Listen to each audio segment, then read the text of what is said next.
semua.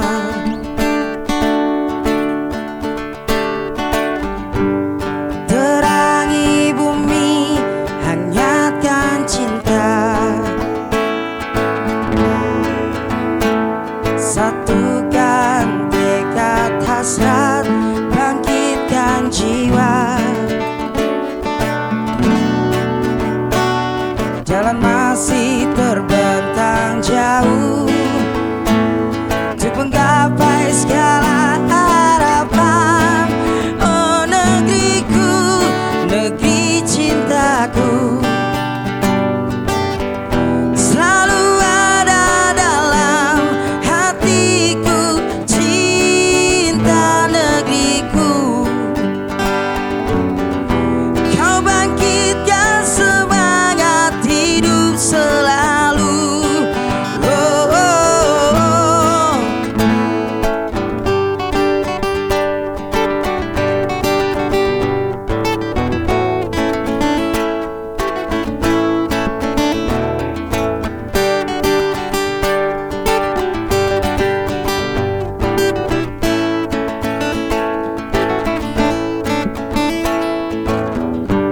Satukan raga, junjunglah cinta.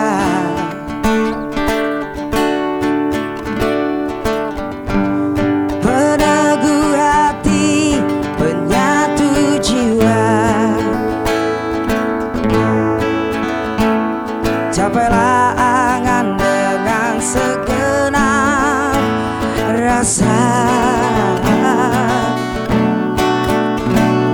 demi kedamaian dalam kasih abadi sepanjang masa. Oh negeriku, negeri cintaku, selalu ada dalam hatiku. Cinta negeriku, kau bangkitkan semangat hidup selalu. Oh, oh, oh, oh negeriku, negeri cintaku, selalu ada dalam hatiku. Cinta negeriku, kau bangkitkan semangat hidup selalu.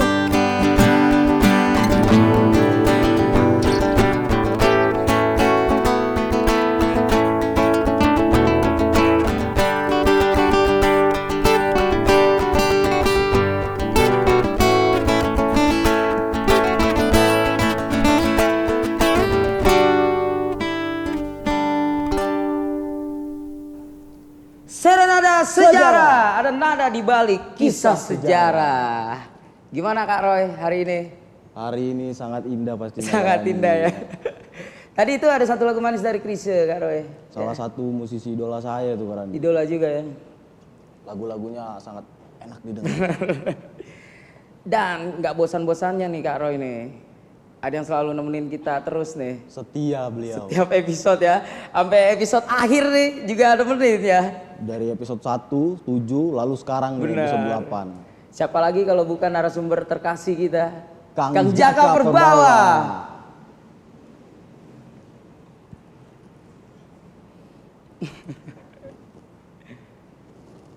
Halo Kang, apa kabar Kang? Baik, terima kasih. Jalanan gimana Kang? Macet?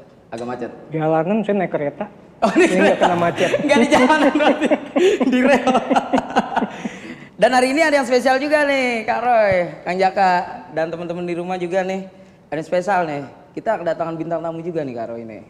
Seorang penyanyi. Penyanyi ya? Bisa dibilang nih penyanyi rock bukan nih? Bisa dibilang penyanyi rock, terus punya jiwa nasionalis juga kan. Bener Kak Roy. Langsung aja dipanggil Kak Roy. Kita panggil saja Kak Kikan. Ada Kak Kikan ya, Kak Kikan.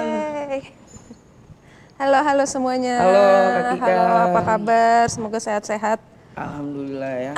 Semoga sehat selalu ya. Terima kasih nih Kak Kikan sebelumnya udah meluangkan waktunya nih. Sama-sama, aku yang senang sekali diundang ke sini untuk pertama kalinya akhirnya menginjakan kaki di Museum Perumusan Naskah Proklamasi. Iya. Ini pertama kali nih ngeliat Pertama Kak Kikan kali. nih langsung nih. Jujur nih Kak Randi, saya nih sangat mengagumi Kak Kikan nih. Ngefans banget ya. Fans banget saya. Terima kasih. Tahu lagu-lagunya Kak Roy? Lagu-lagunya tuh sangat nasionalis, terus banyak menggerakkan hati-hati para anak-anak muda lah nih untuk Bener. Indonesia tuh harus kita pertahankan gitu. Bener nih. Sebelum kita tanya-tanya banyak nih ya sama Kak Kikan nih, kita ngobrol banyak. Kita ngebahas topik kita dulu nih, Kak Roy ini. Langsung ke topik langsung kita topik nih. kita nih.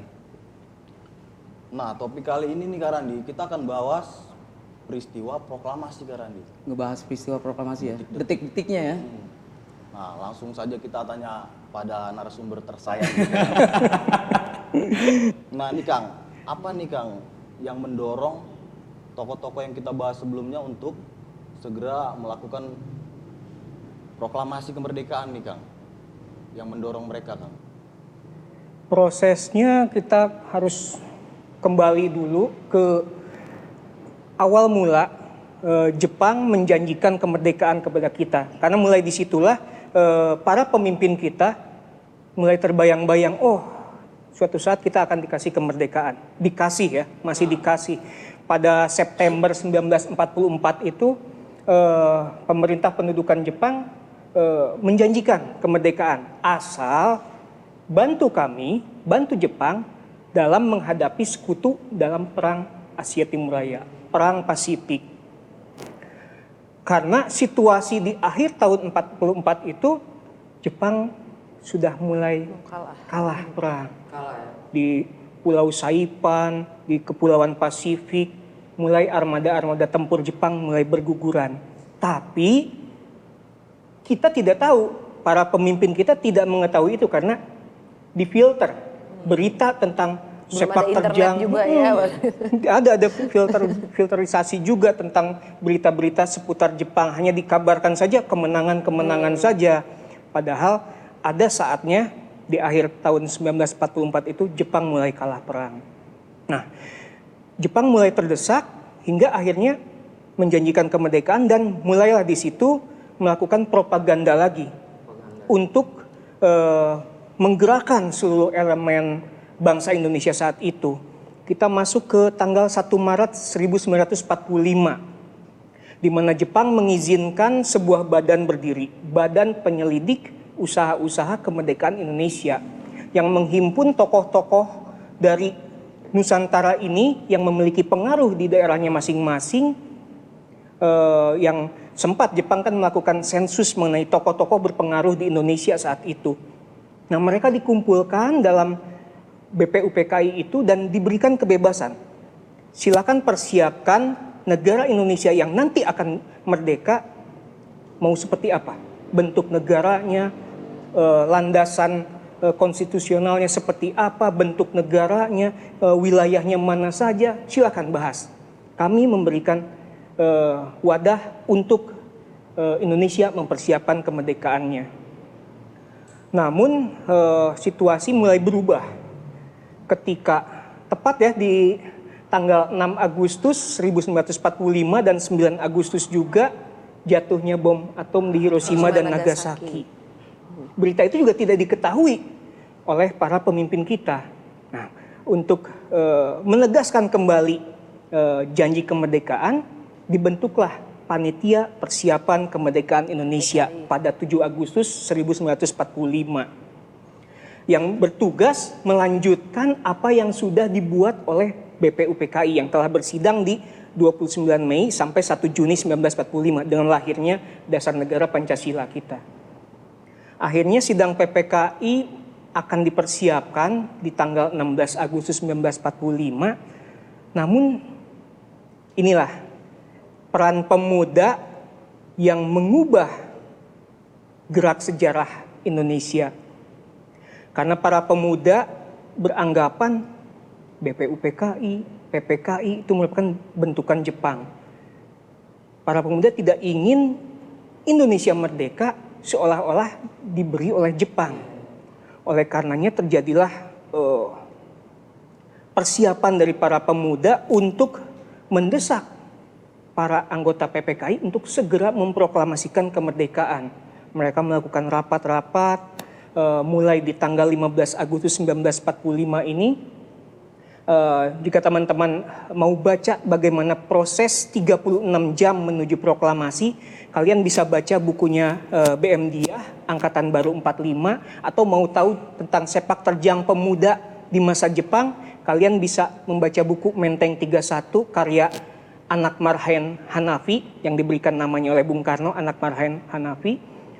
Di situ tergambarkan bagaimana peta pergerakan pemuda dalam mendesak golongan tua. Hingga akhirnya di rapat 15 Agustus 1945 itu diputuskan untuk segera mendesak Bung Karno. Dan akhirnya mereka mendatangi rumah Bung Karno di Pegangsaan Timur nomor 56, meminta Bung Karno untuk segera memproklamasikan kemerdekaan tanpa mekanisme sidang PPKI.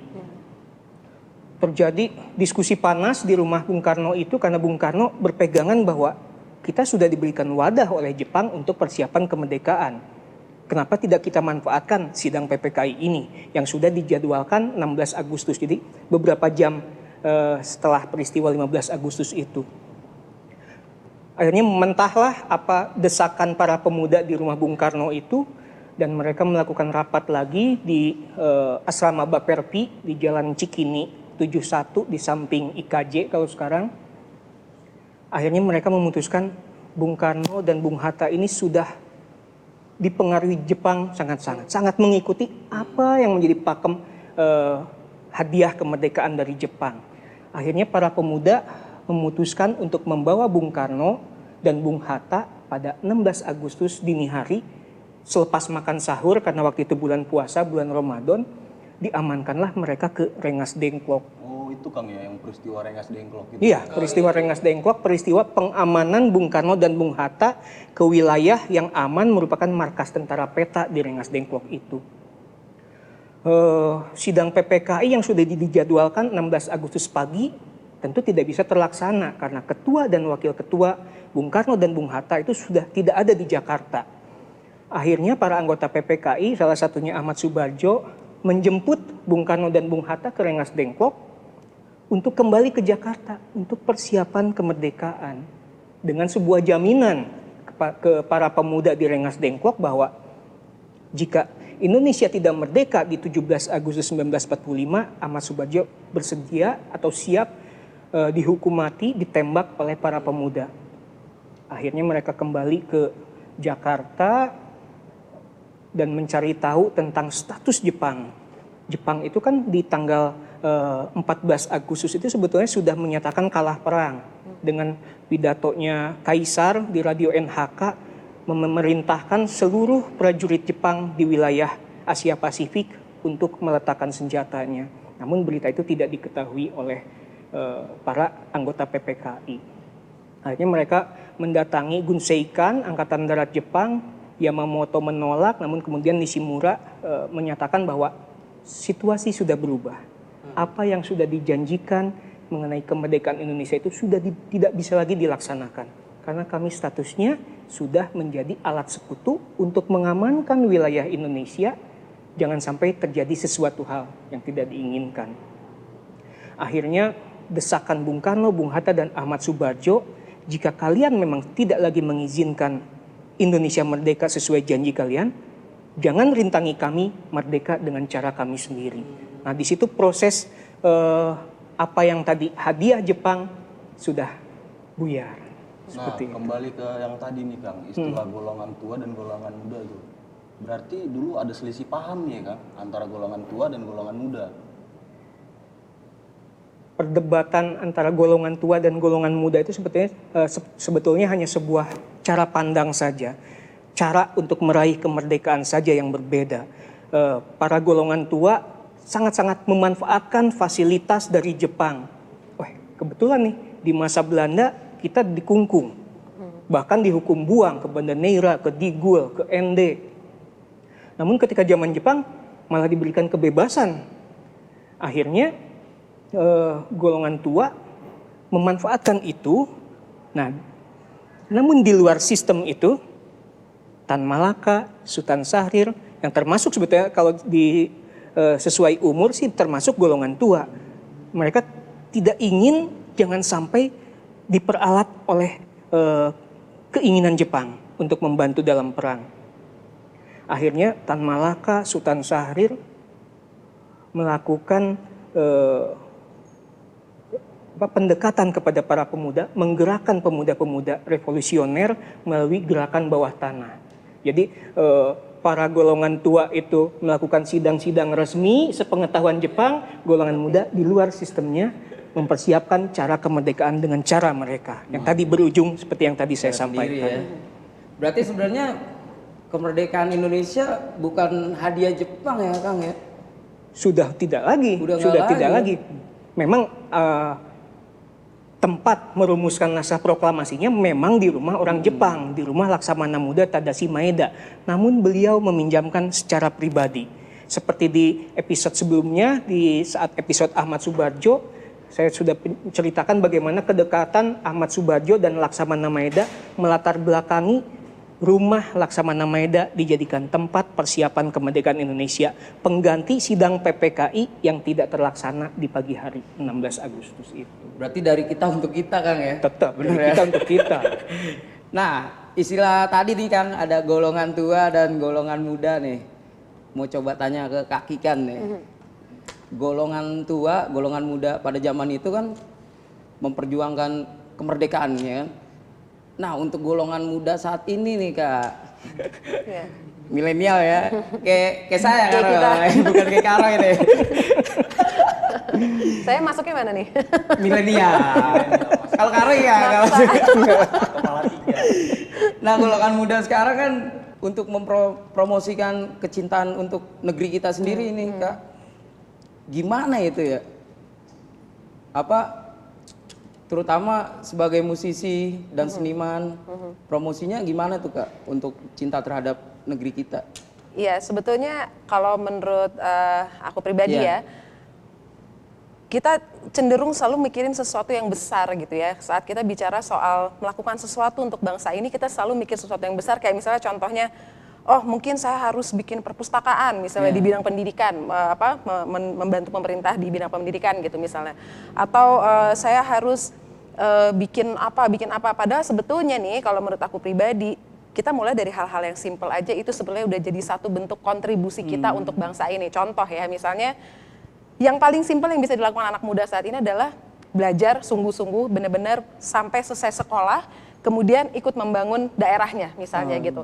Jangan malah misalnya pergi ke luar negeri, sekolah tinggi-tinggi di sana, tapi terus nggak mau balik lagi ke sini, terus bisanya cuma komplain, Indonesia tuh gini, nggak bisa kayak gitu ya kalau menurut aku gitu. Dan balik lagi sebetulnya di bidang apapun, di profesi apapun yang kita geluti itu sebetulnya kita selalu bisa melakukan sesuatu gitu. Nah kebetulan karena aku adalah seorang musisi gitu, artinya aku selalu memikirkan apa yang bisa aku lakukan lewat musik gitu ya untuk itu tadi ikut berkontribusi gitu. Nah kebetulan aku juga memang dari kecil itu emang sudah diperdengarkan sama lagu-lagu perjuangan gitu ya, lagu-lagu nasionalis gitu. Jadi itu terbawa terus sampai aku besar gitu. Dan sesungguhnya kalau kita teliti lagi lebih lanjut gitu ya, betapa lagu-lagu yang diciptakan di masa sulit ya waktu itu kan, karena lagi bayangin aja gitu, mungkin satu hari harus angkat bambu runcing ikut perang, besoknya nulis lagu, itu kan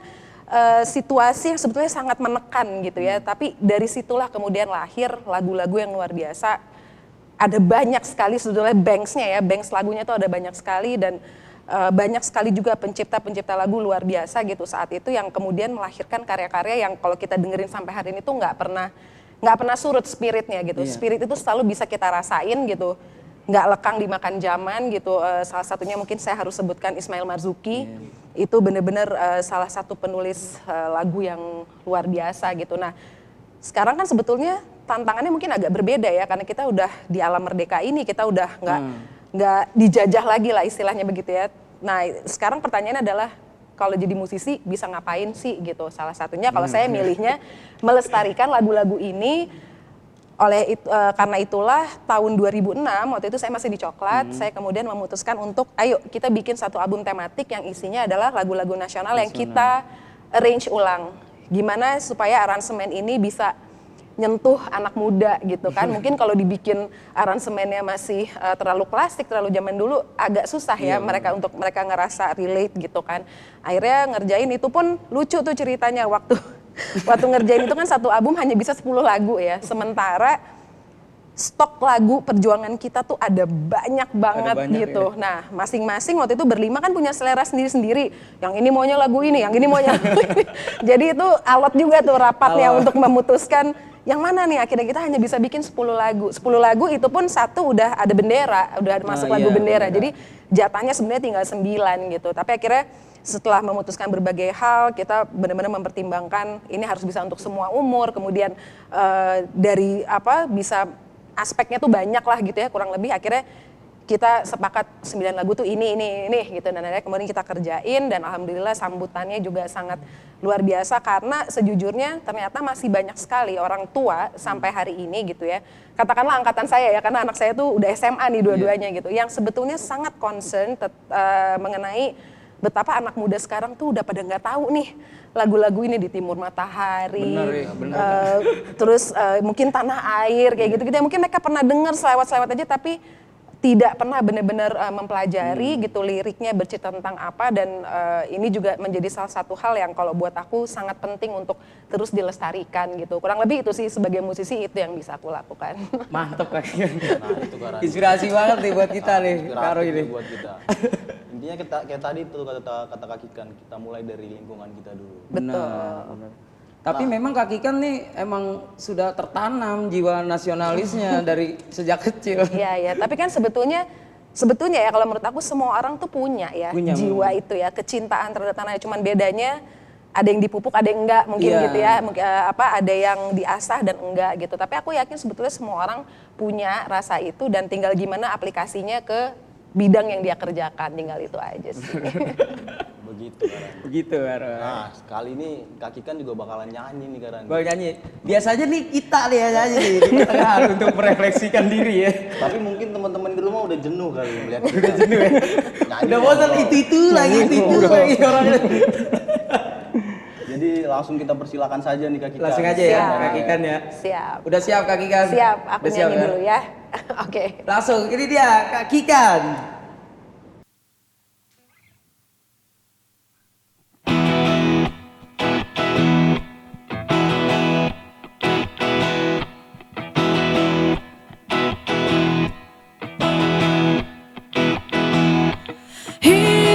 Indonesia, merah darahku, putih tulangku, bersatu dalam semangatmu. Indonesia, detak jantungku, denyut nadiku, berpadu dalam cita-citamu. Gebiar-gebiar ke langit jingga.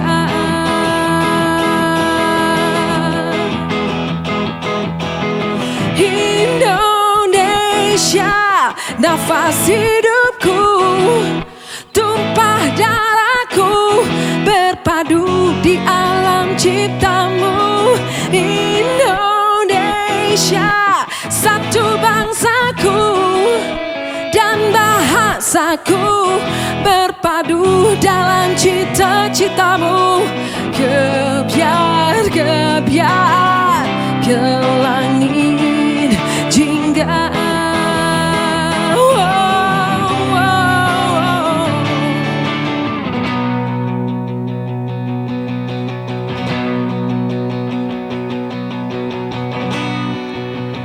Ku sing-singkan dengan rawe-rawe rantas, malang-malang tuntas denganmu.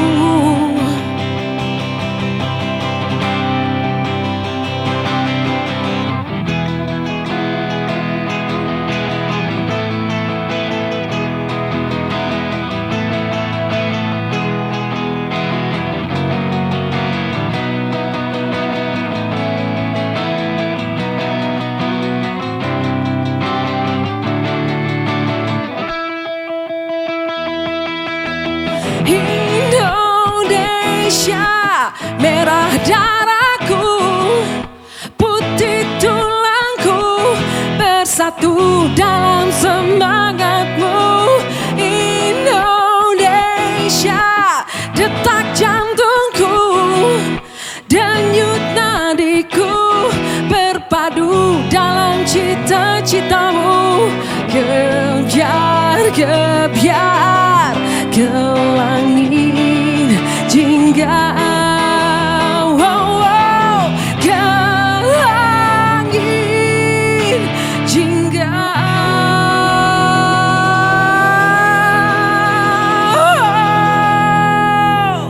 Serenada sejarah. Nah Kak, terkait lagu Gebiar-Gebiar tadi nih Kak, apa nih poin pentingnya nih, garis merahnya dari lagu tersebut Kak, pesan-pesannya? Garis merahnya ya, mungkin sih kita masing-masing bisa punya interpretasi sendiri-sendiri, tapi sesungguhnya almarhum Gombloh itu cukup jelas dan cukup straight to the point gitu ya, saat dia menulis Indonesia merah darahku, putih tulangku. Itu kan sebetulnya kiasan, tapi bahwa kita sungguh-sungguh memang merasakan Indonesia tuh di setiap aliran darah kita gitu. Jadi menurut aku ini memang satu lagu yang secara lirik itu sangat kuat gitu, sangat menginspirasi juga, dan kalau buat aku yang luar biasa sih spiritnya ya, spirit dari lagu itu gitu. Padahal kalau kita dengerin versi aslinya nih, waktu yang dibikin sama almarhum Gombloh itu rekaman itu sederhana banget gitu. Tapi ya itu lagu bagus.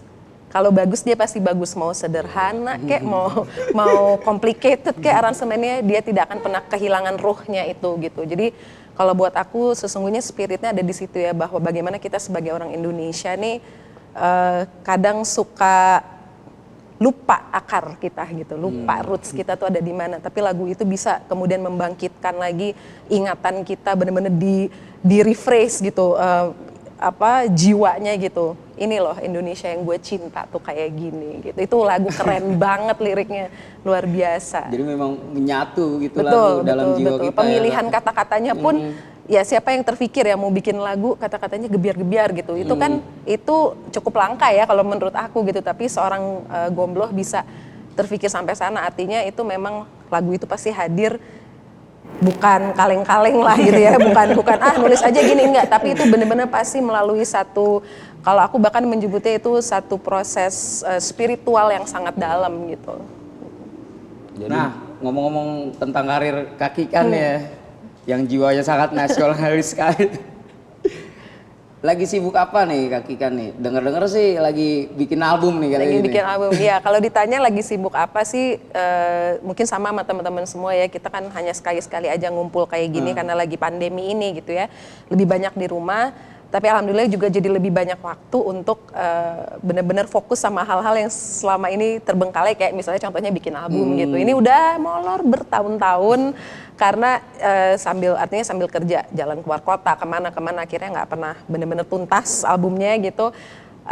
Ini kayaknya emang dikasih, ya itu kalau kata orang di balik musibah tuh ada selalu ada berkah lain ya, artinya nggak bisa jalan, udah jarang manggung. Nah ini fokus lagi ngerjain album saat ini.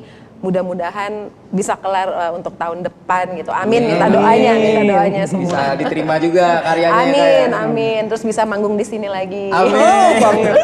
Pengen. Sekalian promo. Nah Kak Randi, kita balik lagi ke topik. Balik lagi topik ya. Kita akan bahas seputaran Hari H nih Kak, Hari H ya. Proklamasi. Gimana tuh Kang? Coba ceritain sedikit Kang. Peristiwa 17 Agustus 1945, jadi setelah pembahasan terakhir di Rumah Maeda itu kan membahas mengenai tempat pembacaan proklamasi. Para pemuda menganggap lapangan Ikada bisa menampung banyak orang, menampung banyak rakyat di sana. Lapangan Ikada itu sekarang di bagian Monas bagian selatan, di lapangan Irti sekarang. Jadi para pemuda sudah menyiapkan lapangan Ikada sebagai tempat pembacaan naskah proklamasi. Namun Bung Karno agak keberatan. Beliau beranggapan jika kita berkumpul di area yang besar itu Dan kita harus tahu juga bahwa di sekeliling kawasan Monas saat ini dulunya itu merupakan markas-markas Jepang.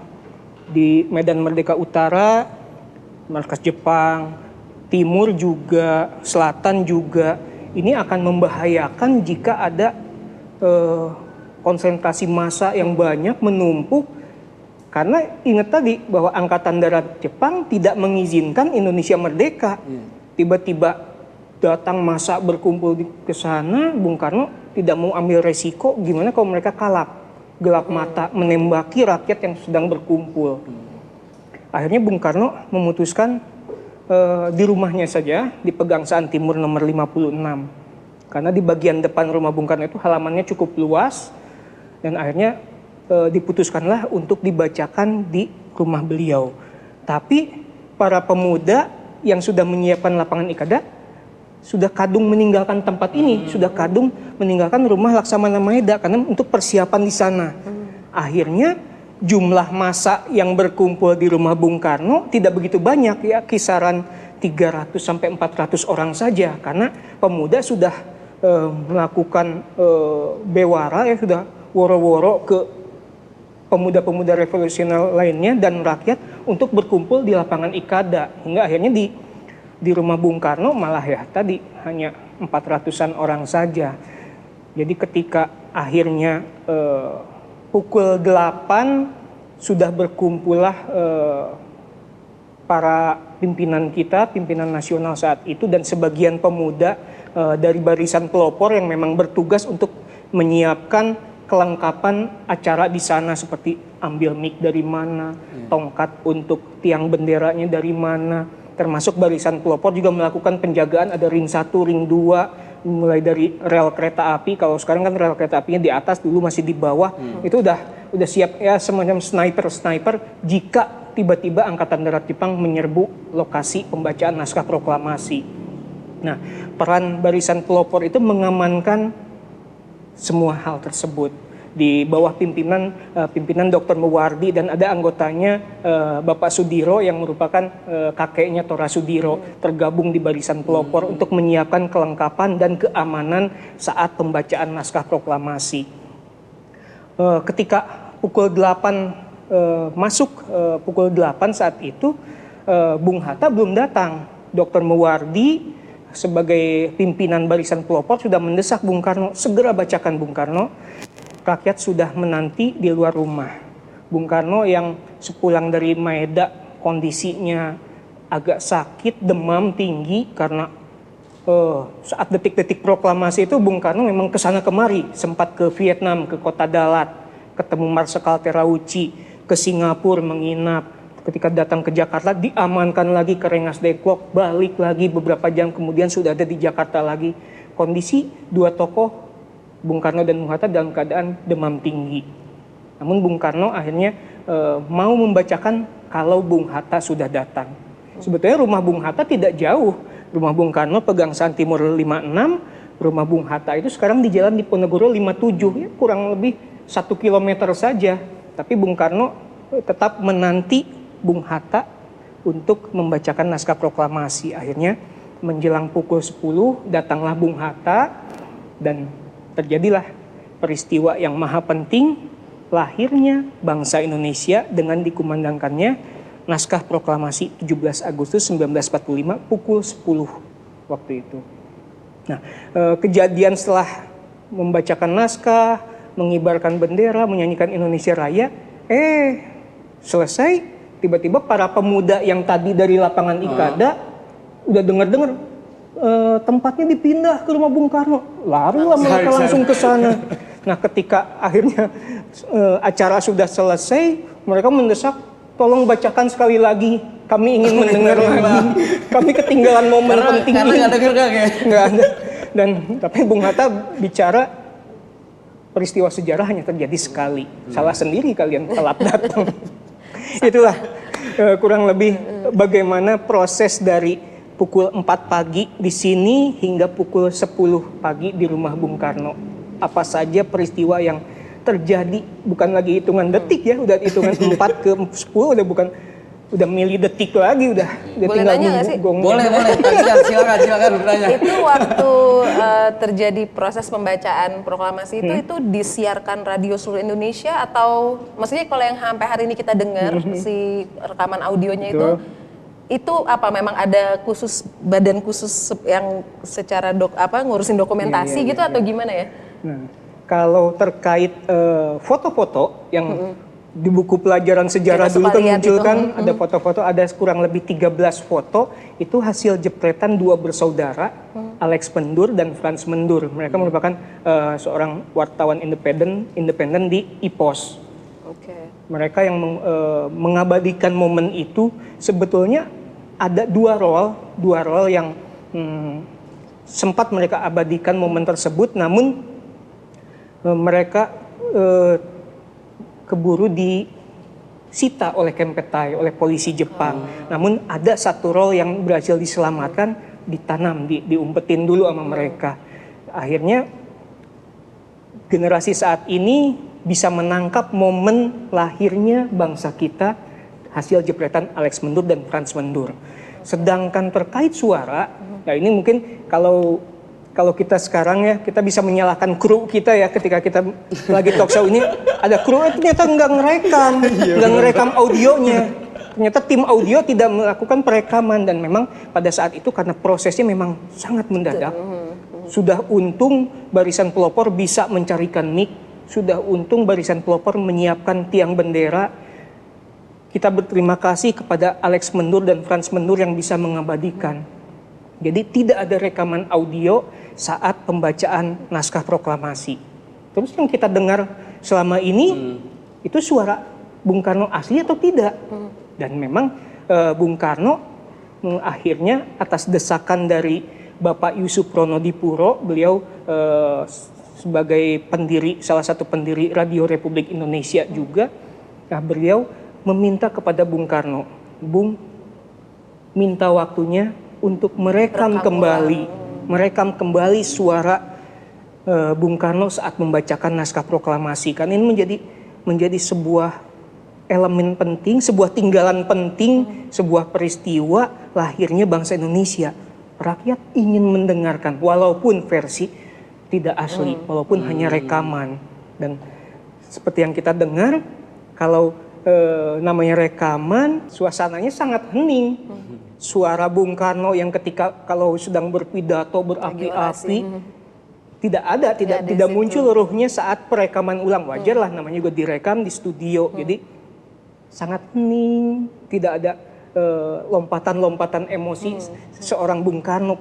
Kita tidak pernah tahu bagaimana Bung Karno saat membacakan saat momen pukul 10 itu. Tapi ya, sejarah sudah terjadi, namun kita masih beruntung masih bisa menyaksikan rekaman jepretan Alex Mendur dan Frans Mendur. Udah terjawab nih Kaki kan? Terjawab. Ada yang mau ditanyakan lagi? Cukup dulu sementara ini. Baca dulu. Nanti kalau mau nanya lagi off kamera aja.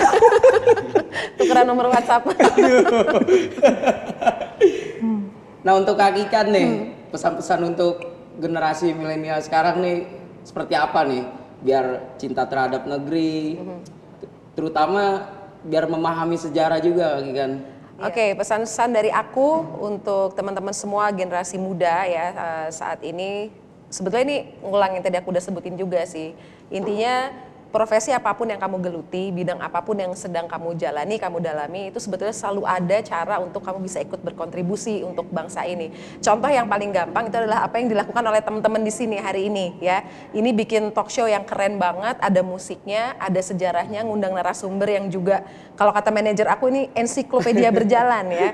Ini harus ada regenerasinya nih yang kayak gini. Jadi harus punya ketertarikan juga sama sejarah Indonesia, karena tanpa sejarah kita nggak akan ada di sini hari ini gitu. Jadi sekali lagi jangan pernah berkecil hati merasa bahwa gue bisa ngapain sih buat bangsa ini. Enggak, sebetulnya ada banyak sekali yang bisa kamu lakukan dan dalami, diasah supaya kamu ikut berkontribusi untuk kemajuan bangsa ini. Itu buat temen-temen di rumah tuh, inspirasi sekali kan Kaki kan.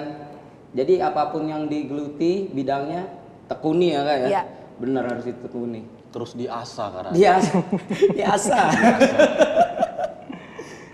Nah, Kang Jaka nih, kita udah nyampe episode 8 dari 1 sampai 8 ini. Kang Jaka banyak ngasih ilmu nih ke kita. Banyak nih ngasih sekarang. ilmu. Kita juga kalau Nggak cuma kita doang kan, Roy. Buat teman-teman teman-teman di di rumah rumah pastinya juga ya. ya kan. Buat semuanya. Bang. Kang Jaka ada pesan-pesan kah buat teman-teman di rumah juga? Oh iya, dari Kang Jaka apa nih pesan-pesannya nih? Refleksi untuk 75 tahun Indonesia Merdeka. Setelah dari Serenada episode pertama, ke-7 hingga sekarang episode ke-8, mungkin teman-teman bisa ambil benang merah bagaimana perjuangan mereka, perjuangan para pendiri bangsa kita, para founding father kita, berjuang, jatuh, dibuang, dipenjara, bangkit lagi, memelihara asa kemerdekaan lagi, membangun lagi perancangan bagaimana bangsa kita bisa merdeka.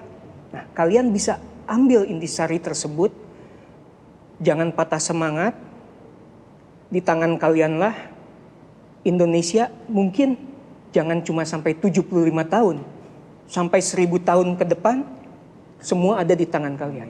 Amin. Bola ada di tangan kalian. Generasi kami hanya bisa mewariskan apa yang sudah kami pelajari dari para pendiri bangsa. Kalian nanti tularkan ke anak cucu kalian, turalkan lagi ke generasi selanjutnya, hingga Indonesia akan ada sepanjang zaman, sepanjang hayat. Itu saja. Tetap terjaga ya Kang. Tetap terjaga. Jadi intinya kan kita udah merdeka nih Kang ya. Jadi ya untuk sekarang ya gimana caranya memajukan bangsa kita sendiri, bener kan? Nah ini terakhir nih, Kaki kan bakal perform lagi nih. Bakal perform lagi. Biasanya kita karo ya. Iya. Cuman biar gak bosen aja. Diambil alih ya. Jadi Kaki kan nih terakhir bakal perform lagi di Serenada Sejarah nih. Betul. Iya. Setelah Serenada nih nanti sore bakal perform lagi kan Kak? Iya. Di Tapak Tilas ya? Iya. Bener. Jadi langsung aja nih apa? Langsung aja Langsung caranya. perform aja ya. Oke, siap. Kita persilakan Kaki kan.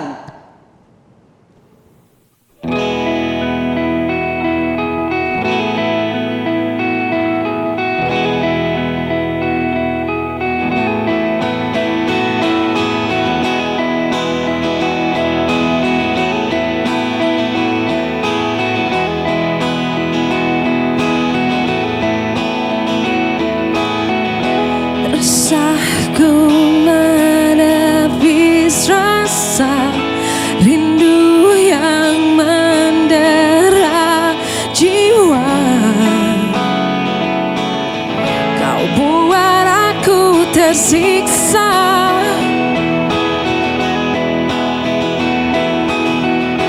Bayangnya terus menghampiri, kemanapun ku coba pergi, di mana harus sembunyi. Lemah, ku lemah, tak berdaya. Salahkah bila ku tak henti mengharapkannya. Wow, meskipun akhirnya ku tahu dia hanya membuatku terluka. Wow.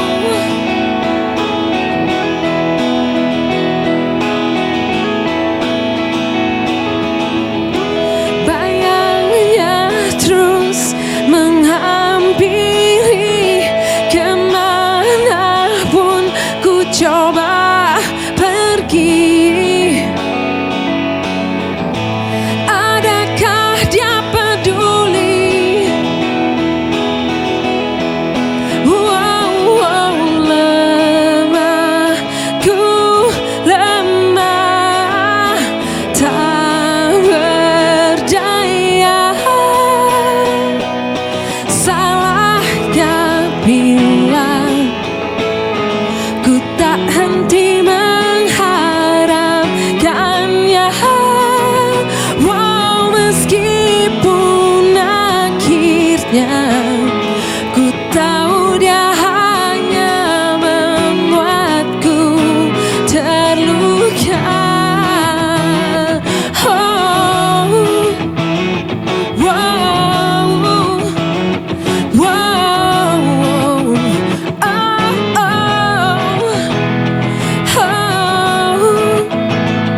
bila ku tak henti mengharapkannya.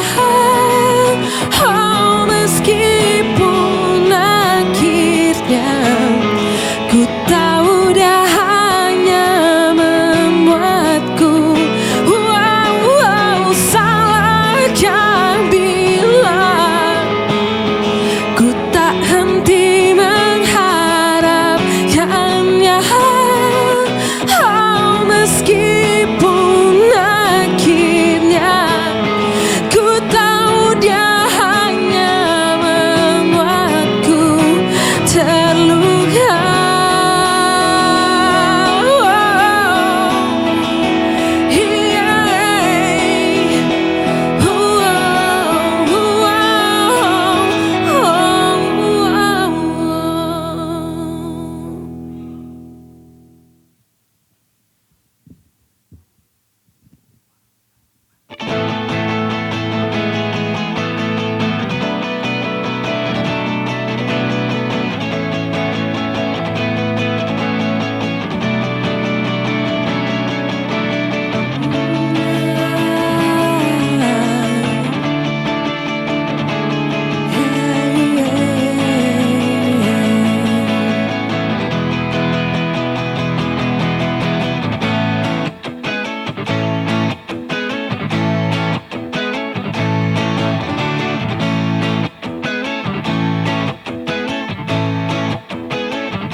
Biar saja ku tak sehebat matahari, tapi selalu ku coba tuh menghangatkanmu. Biar saja ku tak setegar batu karang, tapi selalu ku coba tuh melindungimu.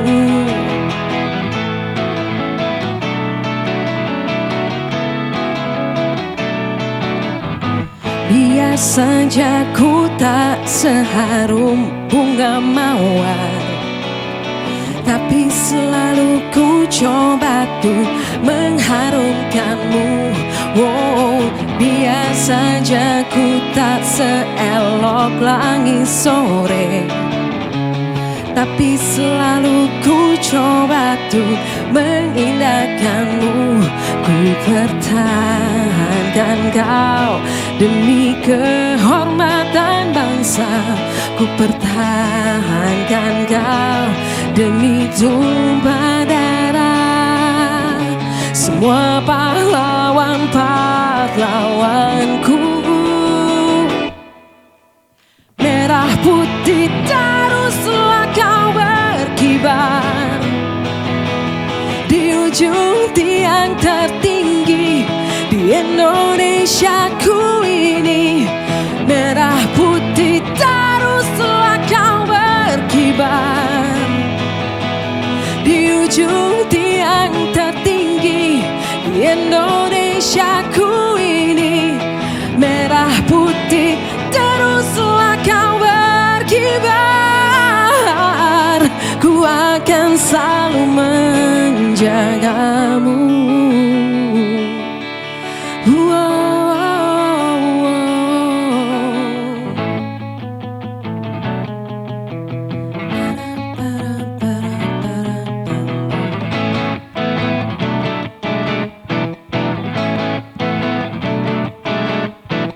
Biar saja ku tak seharum bunga mawar, tapi selalu ku coba tuh mengharumkanmu.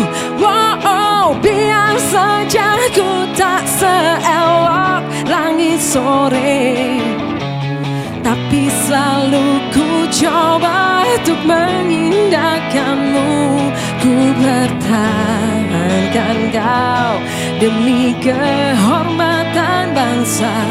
Ku pertahankan kau demi tumpah darah semua pahlawan-pahlawanku.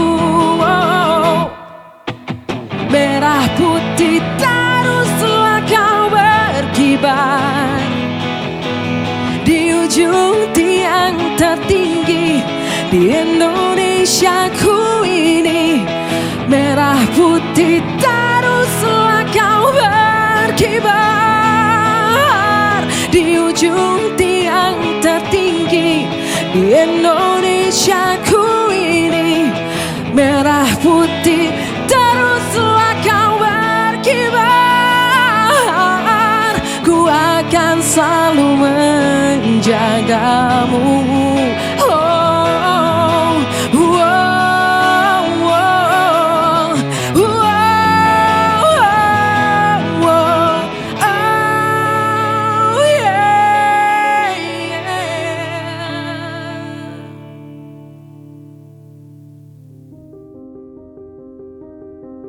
Tokoh Sutarjo Kartohadikusumo, beliau tokoh yang dilahirkan di Blora, Jawa Tengah.